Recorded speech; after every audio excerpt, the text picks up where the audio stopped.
Well, hello there, listeners. It's Susie New here from the Australian Society of Anaesthetists, and welcome to our podcast. It's called Australian Anaesthesia, and it's where we talk about all things relevant to anaesthesia in Australia. Now, we've all been in that situation where you have a patient or their family who are keen to proceed with surgery, and you're not sure that it's in the patient's best interest. Maybe it is in their best interest, but how do we find that out? Well, in this episode, I'm chatting with Dr En'en Tong, who is a geriatrician with an interest in palliative care.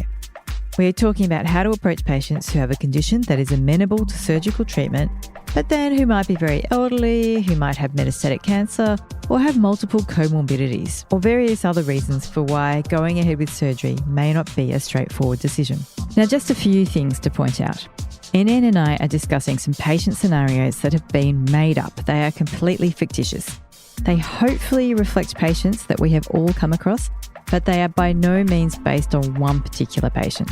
We also discuss the legality of advanced care directives and also what is reportable to the coroner. Now, this will differ in different jurisdictions and potentially over time, so please do check what is relevant to your location at that time. And on that note, please remember this is a general chat about how to approach goals of care discussions, so please double check any specifics before you mention them to your patients. Towards the end of our chat, Dr Tong shares a great framework for how to approach these discussions. So do listen out for that. All right, let's get into it.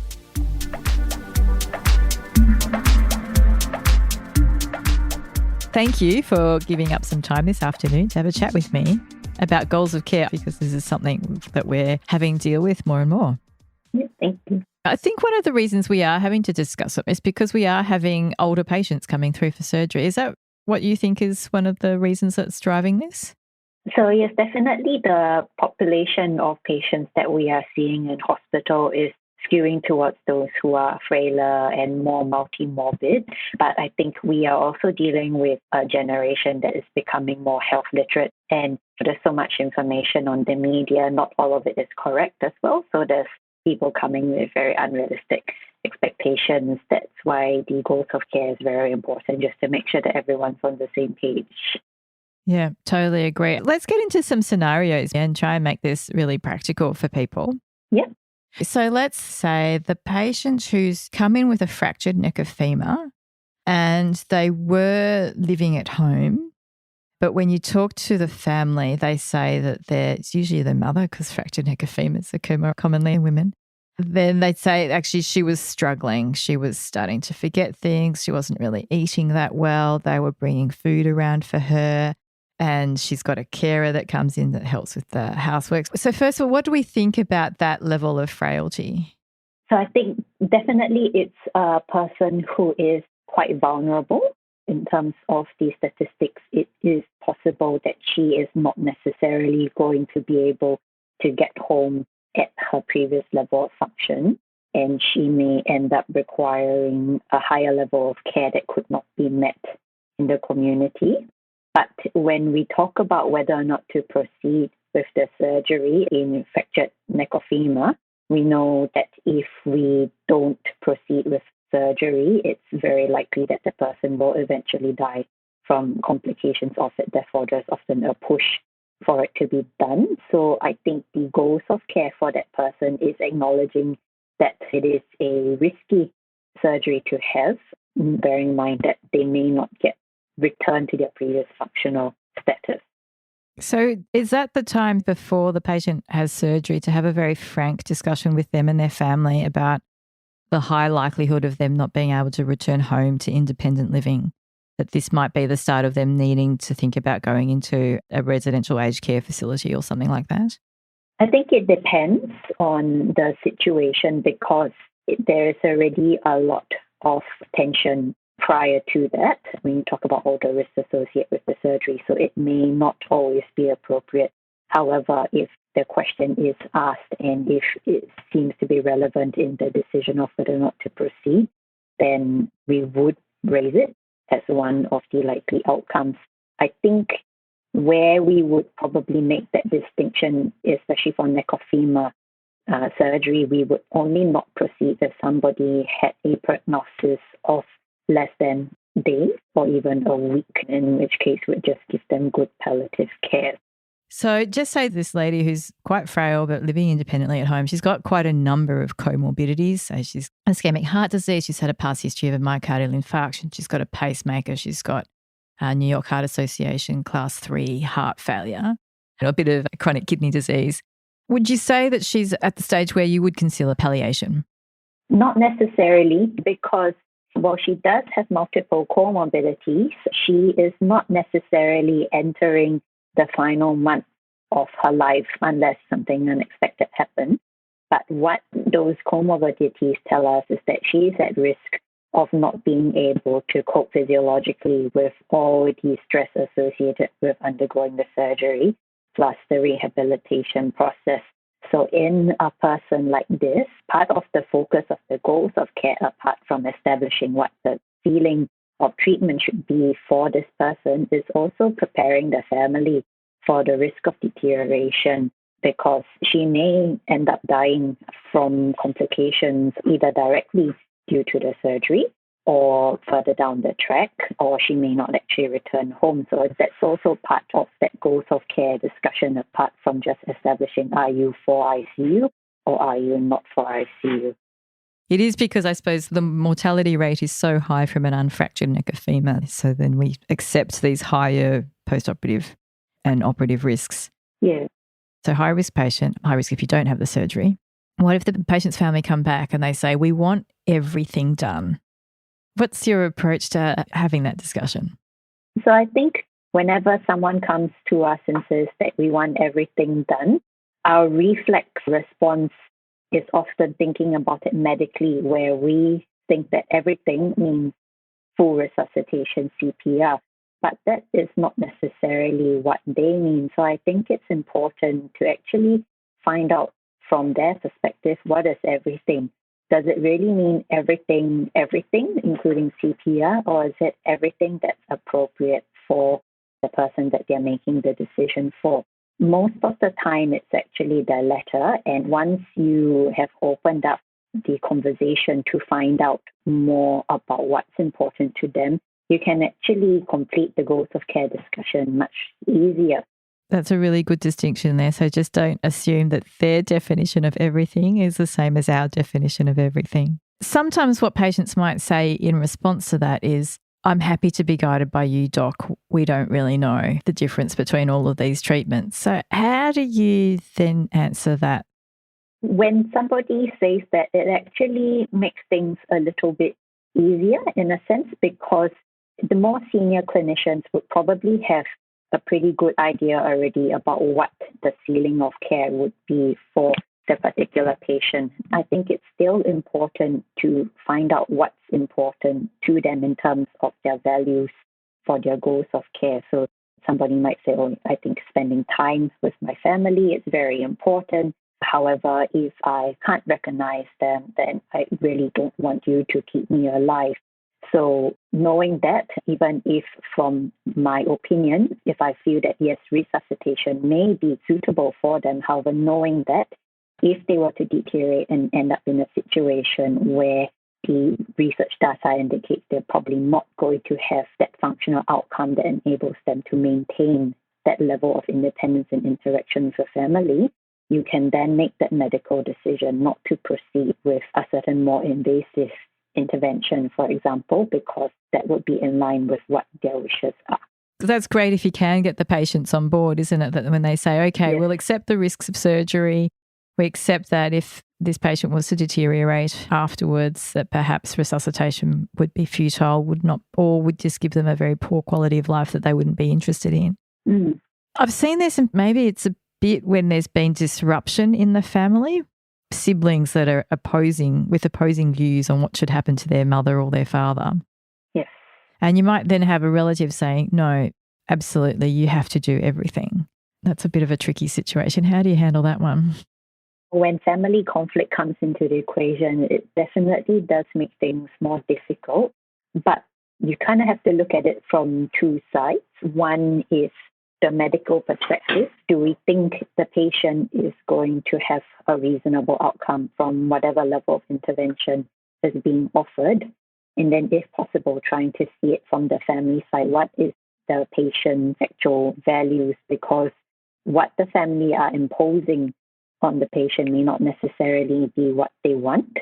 And then if there is a medical treatment decision maker appointed and the patient does not have the capacity to make that decision from themselves, then the responsibility of making that decision would come down to the medical power of attorney. I think that brings us nicely into the third scenario where it's not a fractured neck or femur, it's some other issue that's semi-urgent. Maybe it's a biliary colic without any ascending cholangitis in a woman who's 90 and living independently. What are some of the things that help you in that discussion? So again, going back to what their values are, what is the impact of the condition on their quality of life, acknowledging that with people who are more frail, these elective surgeries are really aimed at improving quality of life. And when it comes down to them weighing up the decision whether or not to proceed with the surgery, whether the benefits outweigh the risk, especially when you bring quality of life and function into it, it's quite difficult to predict who's going to do well, who's going to do better than others. But, I think if somebody is still reasonably independent out in the community, we probably want to give them a good go at maintaining that lifestyle. Whereas if it's somebody who is a bit more dependent and who is already a little bit functionally impaired, for example, they may not do so well. So I think that's the group in which those goals of care discussions become even more important when it comes to deciding should we proceed or not. It's a really interesting one. So you're actually looking at the frailty as one of the biggest indicators there, because if you're already starting to get a little bit frail, then the risk that this would completely change your lifestyle in terms of converting you from someone who's in the community to now being in a residential aged care facility. Yes. It's a huge lifestyle change. Yes, Whereas if you're really fighting fit 90-year-old who's got an excellent quality of life, very few comorbidities, then you might consider that actually this is reasonable to undertake the surgery. Yeah, especially when, you look at if the person is fairly fit and out and about in the community, them needing to be hospitalized a couple of times a year for a recurrence of a problem that could potentially have been surgically managed, and then potentially having longer-term complications like delirium or worsening functional impairment because of that unresolved issue, I think then that becomes a bit more relevant when we are talking about should we proceed with the surgery. Yeah, because sometimes it is like I'm thinking of patients with biliary colic. There's a risk that they could come back with gallstone pancreatitis, and that's a terrible complication and would almost have a very different outcome for them. And that's why they might be offering the surgery. And someone at the age of 90 might say, I'll take that risk. But we can't make that decision for them, clearly. Then I wanted to discuss, when I was training, if you had a patient with metastatic cancer, they almost certainly never got a bed in intensive care.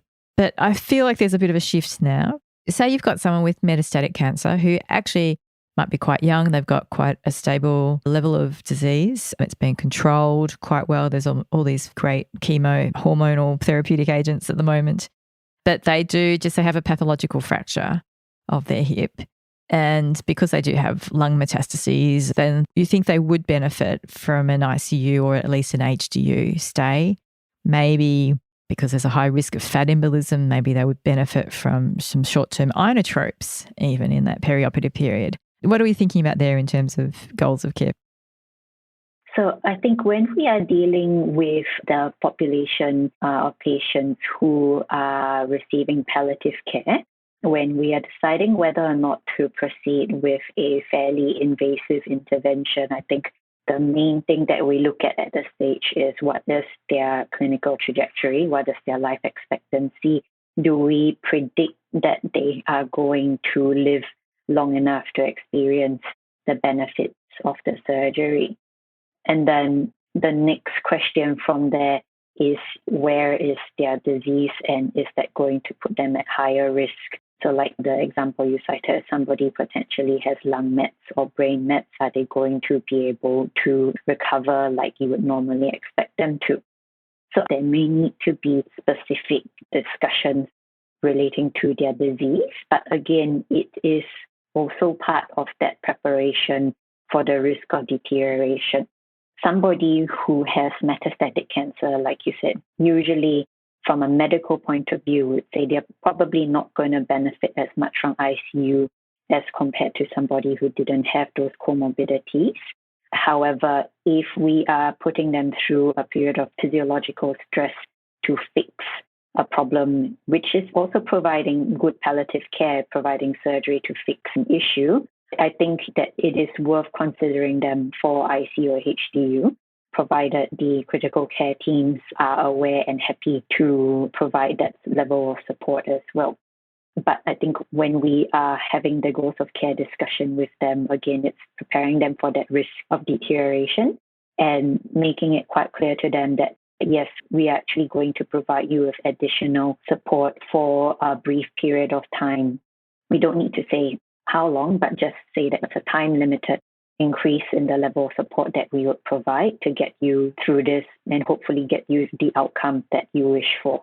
I think it's a good point that you don't define the time ahead, because I've had patients in similar situations to that scenario I've described, and they just have needed an overnight period of ventilation or inotropic support and then been discharged from ICU 2 or 3 days later. But you don't have that crystal ball. So it is a very difficult situation then when they are, say, in ICU 2 or 3 days later and they haven't improved. Yes. Did you ever get involved in those conversations from there, or do you leave that to the intensive care team? Well, I think if we are in that situation, I think the main people who should be involved with that conversation would be, first of all, their home team. So if it's a person with a solid organ cancer, we want the oncologist to be part of that discussion, because often they would have a very close relationship with the family just for some of that continuity of care, because it can be very confronting for the patient's family when such a grave decision has to be made and it's coming from a doctor that they've never met before. Definitely involving the palliative care team as well, because this is very much something that they would be very comfortable with in terms of having these difficult conversations. It does come down to, again, that preemptive preparation for the risk of deterioration. And I found in my discussions with patients who are receiving palliative care that the majority of them are actually very realistic, because they do see this as an opportunity to extend their time as well as to maintain their quality of life. So many of them will often say that they are willing to accept that risk. And if the person comes back and says, actually, you know what, I've thought about it, I don't actually want to take that risk, we would still continue to provide them with the best palliative care that we can to ensure that their symptoms are controlled from whatever issue it is that we were considering surgery for. The one that comes to mind with that one is often we'll have a patient who's already got advanced care directives in place, and they might say, we're not for intubation, not for resuscitation, not for defibrillation, and they do need to come for surgery. And as part of their surgery, they're going to be intubated. Yes. As part of their induction, they might have a brief period of an arrhythmia, which we think actually if I just gave them one defibrillation attempt, I could probably get them back from that malignant arrhythmia. How do we handle that with patients? Do we just accept their advanced care directive? That is a very tricky situation, because the advanced care directive is now a legal document. So we do have to follow what the person has outlined in it, especially if they do not have the ability to advise you otherwise. I think when it comes to that type of situation, again, it's worth discussing with them that there could potentially be benefit from a temporary suspension of what they have laid out in terms of treatment limitation in order to get them through the surgery, which would then hopefully either extend their life or maintain the quality of life. Ideally, we would want to be able to have that chat with the decision maker and the patient before going ahead and overriding it, because there may be some who actually say, no, I absolutely do not want any of this intervention, in which case surgery then becomes a moot point. I want to clarify because a lot of patients now, when they're coming into hospital, are having their goals of care defined early in their admission, which is fantastic. It is making life, I think, a lot easier for us as anaesthetists when we go and see them for their preoperative assessment. Is having those goals of care defined on admission the same as having an advanced care directive in place? No, because an advanced care directive is coming from the patient's perspective, where they are telling us what's important to them and if they are comfortable, what medical treatments are and are not acceptable to them. The goals of care is, I see it as more of a medical handover document because it goes into the front of the file, and if the patient deteriorates and the home team isn't present, that's the first thing that the responding team are going to pull out. So it's what the home team, possibly in discussion with the patient or their treatment decision maker, or looking at the advanced care plan, what they have filled out in terms of what the ceiling of care is. When we are filling in the goals of care form, it's important to incorporate the elements of the advanced care directive into it as well. So, for example, we have the goals of care form split into sections, where the first section is for curative or restorative treatment aimed at prolonging life. The next section is for curative or restorative treatment with some limitation to treatment. The next section is for non-burdensome treatment and symptom management. And then the last section is for comfort care or terminal care. So we then look through the advanced care directive and we select which category the patient falls into. So if the person's advanced care plan says, I value my independence and I do not want to be disabled or in a vegetative state, and if this person had a couple of cardiovascular risk factors and they were to come in, say, with a massive stroke where they were partially paralyzed and they couldn't actually speak for themselves, at the time of the event, you might look at it and say, based on what they have laid out in their advanced care directive, possibly they may not want to have full resuscitation. They might actually want to be looking at a level of treatment that's more aimed at non-burdensome treatment, especially if their chances of recovering from the stroke are quite poor. And so I suppose because the goals of care document is more, as you said, seen as a medical or treatment team handover document, there is an opportunity for that to be completed without discussion with the patient. Yes, there is, but that can come back to have consequences because some families or some patients may see it as withholding treatment, which it isn't, or be very surprised at, why have you made my relative not for resuscitation? This is a big decision. You should have discussed it with me. So I think wherever possible, it's good to have that chat. And you'll find that with some of the patients who are frequently admitted to hospital, they have had that discussion many times and you can have a fairly quick chat with them. You touch on a really good point there, is that if you do have a patient who's been in hospital recently and they've had a previous goals of care document, can you just assume it's going to be the same for this admission? Not necessarily, because it really depends on what they've come in with this time and what's changed. I think if you have a young and fit person with minimal comorbidities, it's very easy because usually the default answer would be yes for full resuscitation. But when you're dealing with somebody who has more comorbidities, especially chronic health conditions, they are more vulnerable and more at risk of that deterioration. So you can't necessarily assume that things are the same now compared to when they were last in. And you made a very good point before about a patient or patient's family might perceive your decision on goals of care as withdrawing treatment. And I can imagine that's not often perceived very well. So when we talk about goals of care discussion, we really want to frame it in a way of what we will do rather than focusing on what we won't do. And the tricky thing is because with the advances in medical technology, we're now very good at keeping people alive following an insult that would otherwise have killed them in the past. So when we're actually talking about not making a person for full resuscitation, for example, it's because we physiologically think that from our medical training as well as from our varying levels of experience, we know that the outcomes are going to be poor and these treatments are going to cause more harm and trauma, both physically and psychologically, than good. Therefore, we would not even recommend proceeding with it. And I think that's something that we need to learn better to communicate with families who see a person not receiving CPR as that treatment being withheld. I can imagine that would be tricky. Do you get many families who might request, say, a second opinion? Yes, it does happen.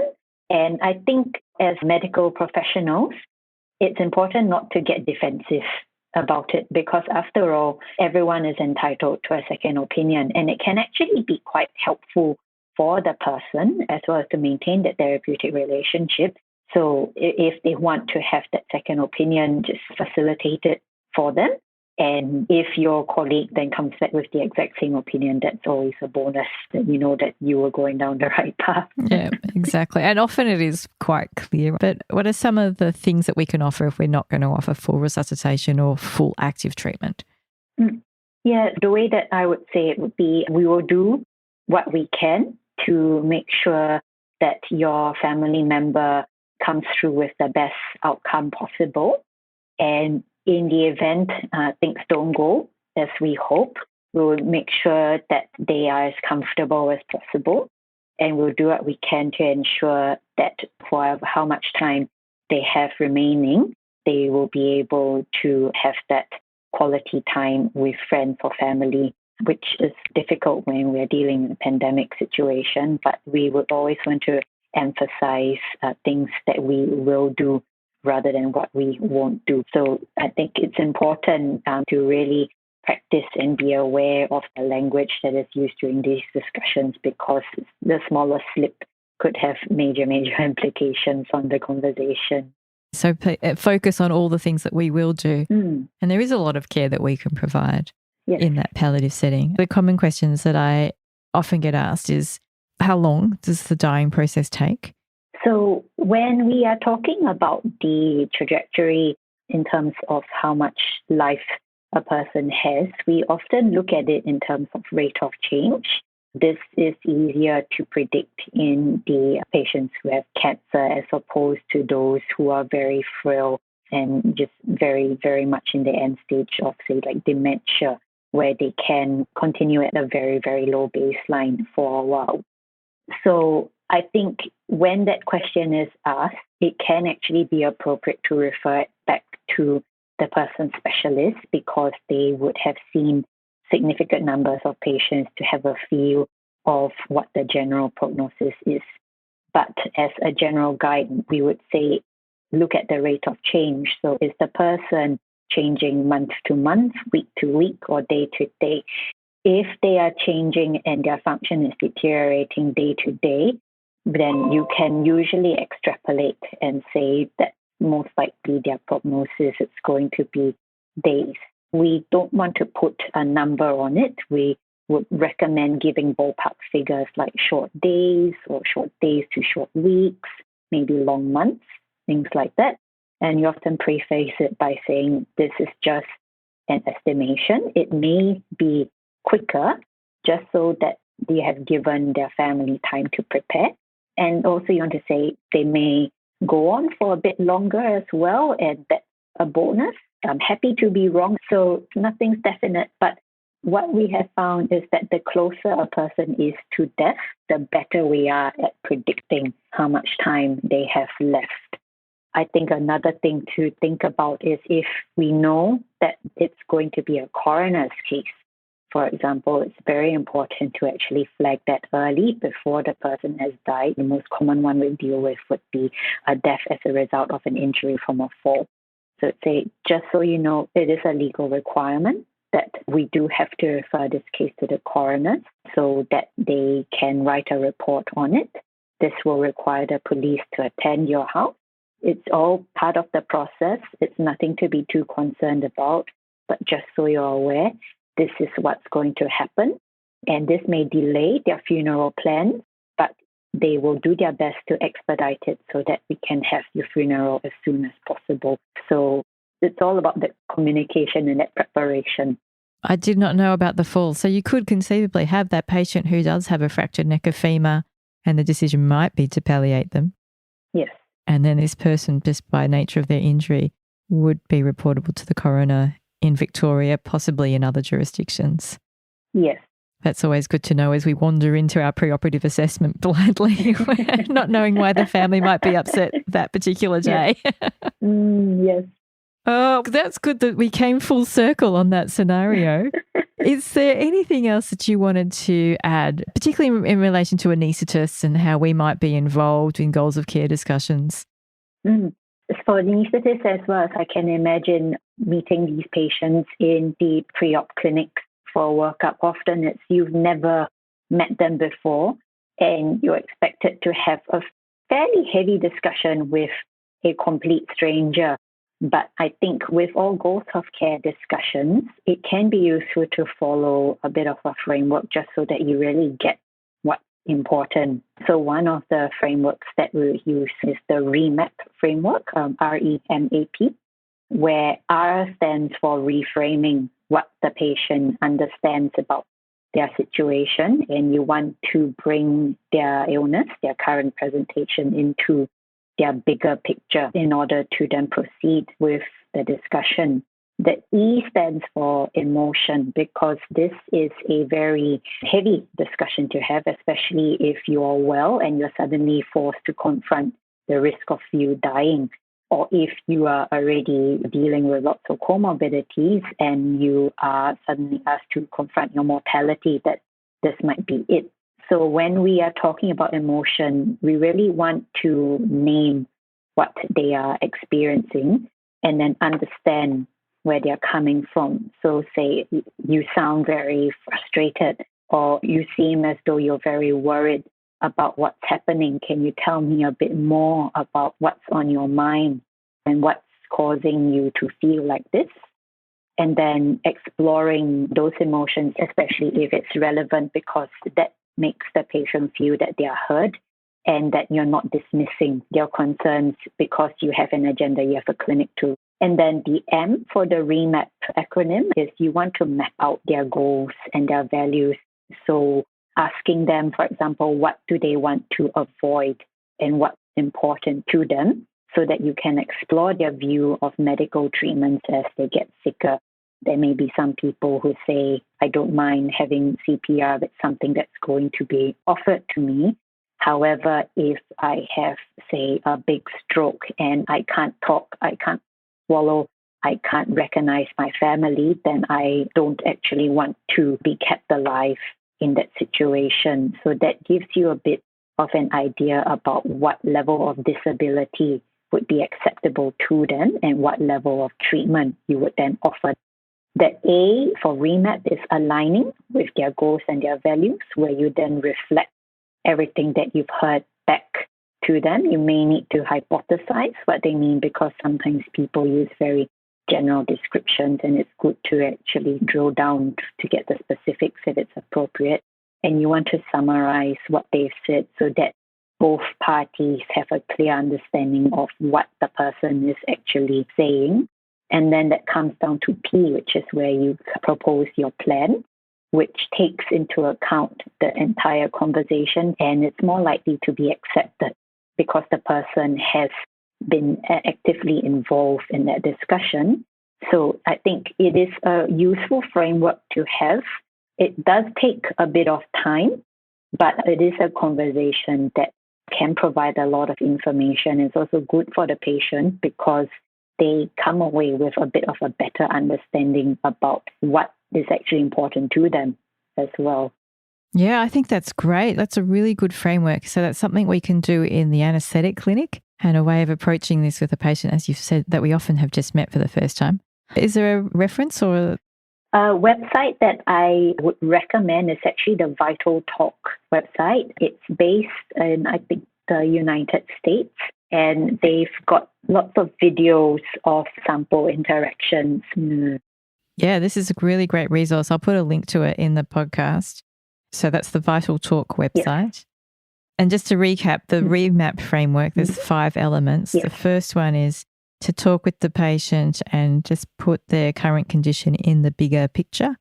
And then the next sort of 3 steps are more exploring with the patient. One is trying to identify their emotions and feed that back to them. That's the E. And then the M stands for mapping out their goals, what they want to avoid, what they think is really important. And then trying to synthesize all of that in the A, which stands for aligning and putting forward, as you said, the hypothesis of what they think they would like to achieve. And then you're ready to talk about the plan. Yes. This is gold. Any other tips that you would like to share with anaesthetists across Australia? I guess just remembering that ultimately all our care is being delivered across a continuum where we are dealing people who are fit and well all the way through to people who have a terminal condition and are receiving palliative care, and that we shouldn't necessarily discriminate and say that they're not for surgical intervention on the basis of age or comorbidities or because they're receiving palliative care. Great. Love it. That's fantastic. Thank you, En'en. Thank you very much for your time this afternoon. It's been great chatting with you.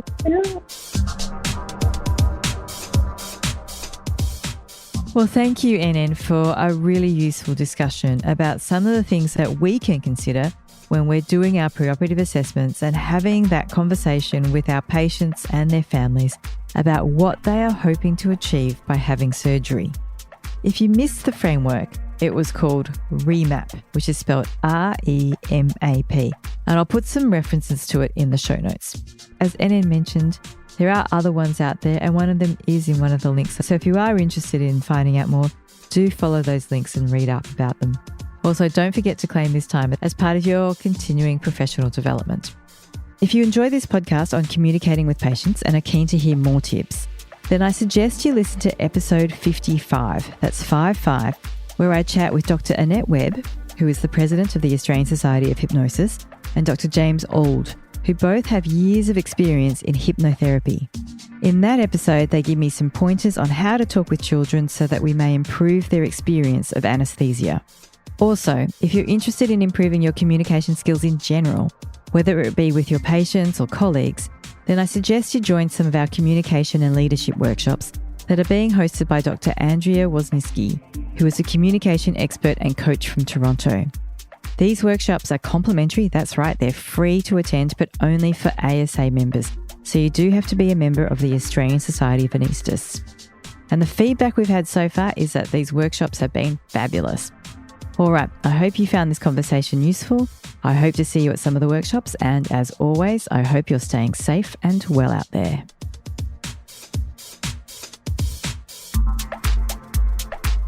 This episode of the Australian Anaesthesia Podcast was produced by the Australian Society of Anaesthetists, otherwise known as the ASA. More episodes can be found on the ASA website, asa@asa.org.au. Don't forget to follow or subscribe to receive the latest episodes, and of course, you're welcome to share them as widely as you wish. Please send any feedback to the ASA by emailing asa@asa.org.au. Music was by Mark Suss, and we hope you enjoyed listening.